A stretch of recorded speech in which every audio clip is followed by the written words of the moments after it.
সেই মই নাছিলে গ'ল আৰু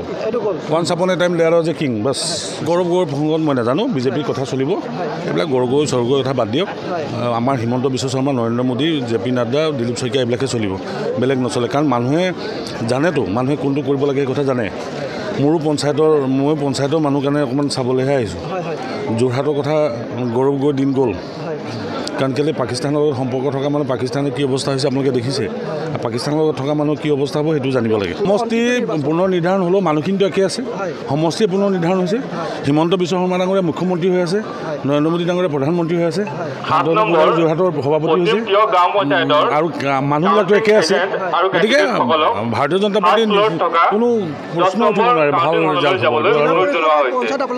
100% মই ভাবোঁ আৰু ৰাইজেতো ভোট দিছে আজি ফলাফল ওলাব আৰু অকণমান সময় ৰক্ষা কৰিলে গম পাব বৰ আগতীয়াকৈ কৰা ভুল হ'ব আমাৰতো সদায় আমি কৈ আছোঁ দেখোন আমি ৰাইজৰ লগত থকা মানুহ আমাৰ দলটো ৰাইজৰ লগত আছে গতিকে ৰাইজৰ লগত থকা মানুহৰ ফাইনেল ছেমিফাইনেলৰ কি মতলব আছে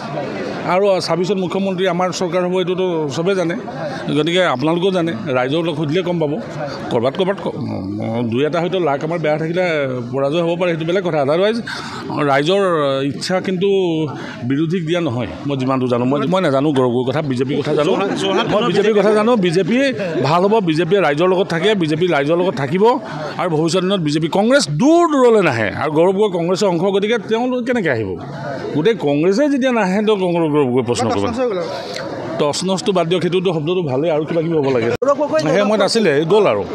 once upon a time there যে কিং বাছ গৌৰৱ গগৈৰ প্ৰসংগত মই নাজানো বিজেপিৰ কথা চলিব এইবিলাক গগৈ স্বৰ্গৰ কথা বাদ দিয়ক আমাৰ হিমন্ত বিশ্ব শৰ্মা নৰেন্দ্ৰ মোদী JP নাড্ডা দিলীপ শইকীয়া এইবিলাকে চলিব বেলেগ নচলে কাৰণ মানুহে জানেতো মানুহে কোনটো কৰিব লাগে সেই কথা জানে ময়ো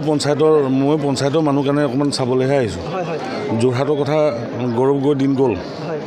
কাৰণ কেলৈ পাকিস্তানৰ লগত সম্পৰ্ক থকা মানুহ পাকিস্তানৰ কি অৱস্থা হৈছে আপোনালোকে দেখিছে পাকিস্তানৰ লগত থকা মানুহৰ কি অৱস্থা হ'ব সেইটো জানিব লাগে সমষ্টি পুনৰ নিৰ্ধাৰণ হ'লেও মানুহখিনিতো একে আছে